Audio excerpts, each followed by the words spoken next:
है एकदम रूपरेखा पे तैयार किया जा रहा है भागवत कथा के लिए। कैमरामैन से कहूँगा कि चारों तरफ का दृश्य दिखाएं बराबर से, जो कि यहाँ पे बहुत तेज़ी से तैयारियाँ चल रही हैं और नवरात्रि को बहुत ही कम समय बचा है, उसको लेकर के बहुत तेज़ी से यहाँ पे तैयारियाँ चल रही हैं। युद्ध स्तर पे तैयारी चल रही है अगर देखा जाए तो। यहाँ पे बहुत ही कम समय बचा हुआ है और बाबा जी हमारे नज़दीक हैं, तो थोड़ा इनसे भी भागवत के बारे में जानेंगे कि क्या रचना है, कितने लोगों का आना है, किन किन महात्माओं का, संत का आना है। तो कितने तारीख से यहाँ पे है भागवत, थोड़ा आप अपने मुख बिंदु से बताएं। यह श्रीमद् भागवत महापुराण का कार्यक्रम 15 अक्टूबर से 23 अक्टूबर तक का कार्यक्रम है ये। अच्छा।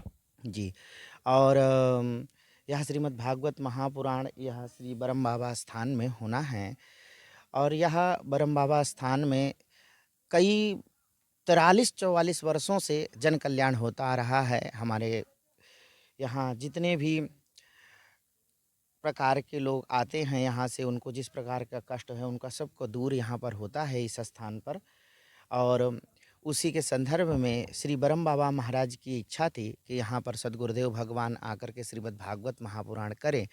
तो श्री महाराज जी की आज्ञा हुई कि यहाँ श्रीमद् भागवत महापुराण हो और संतों का विशाल समागम यहाँ रखा गया है। और श्री वृंदावन धाम के सुप्रसिद्ध राष्ट्रपति पुरस्कार सम्मानित श्री राम शर्मा जी के द्वारा रासलीला भी है और विशाल संतों का समागम भी यहाँ पर खूब संत आएंगे 29 तारीख को, 29 सितंबर में, और मध्याह्न काल में लगभग 12 बजे यहाँ पर विशाल ध्वजारोहण का कार्य है, जिसमें हमारे ब्रजमंडल के, जिनको नंद बाबा के नाम से जिनकी प्रसिद्धि है, ऐसे पूज्य काशनी पीठाधीश्वर स्वामी श्री गुरु शरणानंद जी महाराज यहाँ पर ध्वजारोहण के लिए आएंगे। और विशाल संतों का समागम है। पूज्य जगत गुरु भगवान श्री रामानंदाचार्य स्वामी श्री रामभद्राचार्य जी महाराज यहाँ पर आएंगे और श्री हमारे अयोध्या जी के श्री राघवाचार्य जी महाराज, अग्रपीठ के पीठाधीश्वर स्वामी श्री राघवाचार्य जी महाराज भी रहेंगे और अपने अयोध्या के श्री रामानुज संप्रदाय के जगत गुरु भगवान श्री राघवाचार्य जी भी रहेंगे। और हमारे श्री राम मंदिर शिलान्यास के जो कोषाध्यक्ष हैं श्री गोविंद देवगिरी जी महाराज, वो रहेंगे। हमारे अंतर्राष्ट्रीय कथा वक्ता स्वामी श्याम सुंदर पारासर जी महाराज और पूज्य जोधपुर के व्यास श्री राधा कृष्ण व्यास जी महाराज, विट्ठल कृष्ण दास जी महाराज और अनेक बाहुबली पीठाधीश्वर जी महाराज, ये सब अनेक संतों का समागम होगा। हमारे यह क्षेत्र का, हमारे नगर का, हमारे ग्राम का, हम सबका अत्यंत सौभाग्य है कि प्रथम बार इस कौशाम्बी जिले में प्रथम बार इतना विशाल कार्यक्रम हो रहा है और इतने संतों का समागम हो रहा है। तो इस मीडिया के माध्यम से हम आप सभी को यह सूचना देना चाहते हैं कि इस कार्यक्रम में आप सब आएँ, दर्शन का लाभ लें और इन सब संतों का दर्शन करके आप अपने जीवन को सफल बनाएं।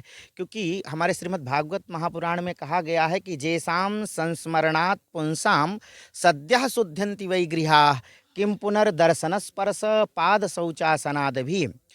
श्री स्वयं श्री परीक्षित जी महाराज कहते हैं सुखदेव भगवान के लिए कि हे प्रभु, जैसाम संस्मरणात् पुंसाम, आप जैसे संतों का जब कोई स्मरण कर लेता है, केवल स्मरण कर ले, और कहाँ कर ले ये नहीं, बोले सद्यः शुद्ध्यन्ति वै गृहाः, अगर वो अपने घर में बैठ करके आप जैसे संतों का केवल स्मरण कर ले तो सद्यः शुद्ध्यन्ति वै गृहाः, जहाँ पर बैठ करके उसने स्मरण किया उसका घर पवित्र हो जाता है।